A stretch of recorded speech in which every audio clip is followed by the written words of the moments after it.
In the summer of 371 BC, on the plains of Leuctra, the unthinkable happened. The Spartan army, undefeated on land for generations, collapsed. Not to numbers, not to luck, but to new thinking. The Theban general Epaminondas shattered the Spartan line using a deepened formation, crushing their elite right wing. The invincible were defeated. The myth died in the dust. Across Greece, shock spread like wildfire. Sparta was no longer untouchable. The old balance was gone. But while the Greek world stared at Leuctra, mourning and celebrating, something else was happening far beyond their attention. In the hills and valleys north of Mount Olympus, a forgotten kingdom was learning. Its name was Macedon. After Leuctra, Greece entered a dangerous phase. Sparta fell, Thebes rose, Athens maneuvered, and no one won. Thebes freed the helots of Messenia, permanently crippling Sparta. But Thebes lacked wealth, fleets, and allies to rule long-term. Athens rebuilt its walls and navy, but its empire was gone. Sparta clung to pride, but not power. War followed war. Alliance followed betrayal. Every city-state protected itself, and only itself. This constant fighting drained manpower, money, and morale. Greece was still brilliant, still proud, but no longer united. And while southern Greeks argued over old grudges, a land they barely respected was changing.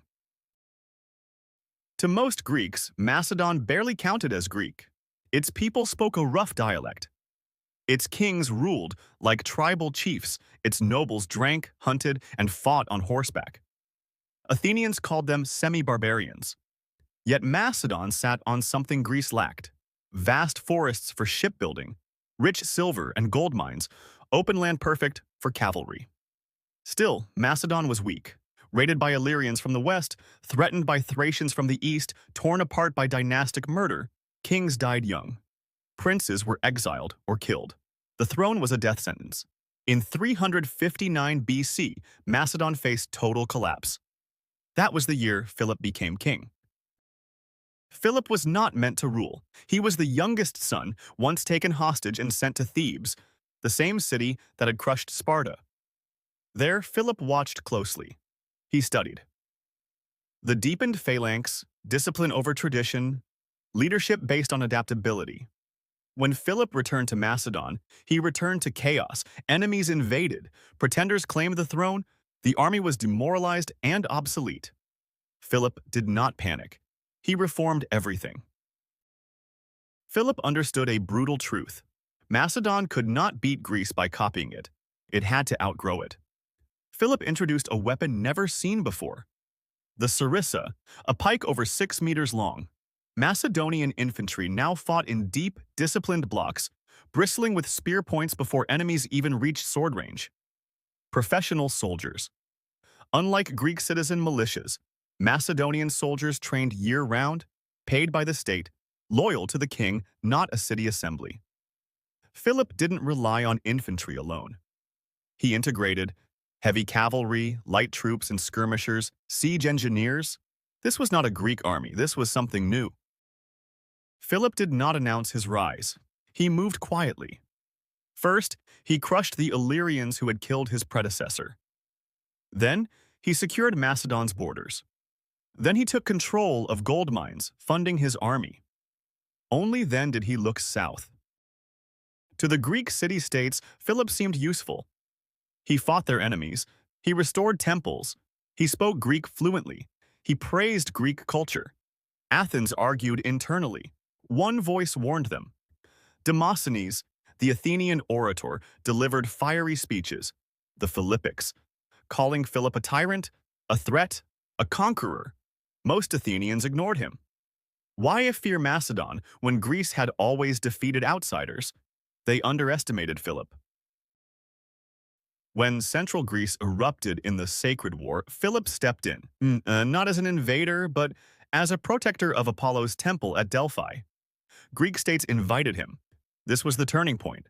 Philip gained legitimacy, influence in Greek councils, military access deep into Greece. Without a formal declaration of war, Macedon was now inside Greek affairs. By the 340s BC, it was clear. Philip was not defending Greece. He was absorbing it. Athens finally acted. Thebes joined them. Old enemies united. Too late.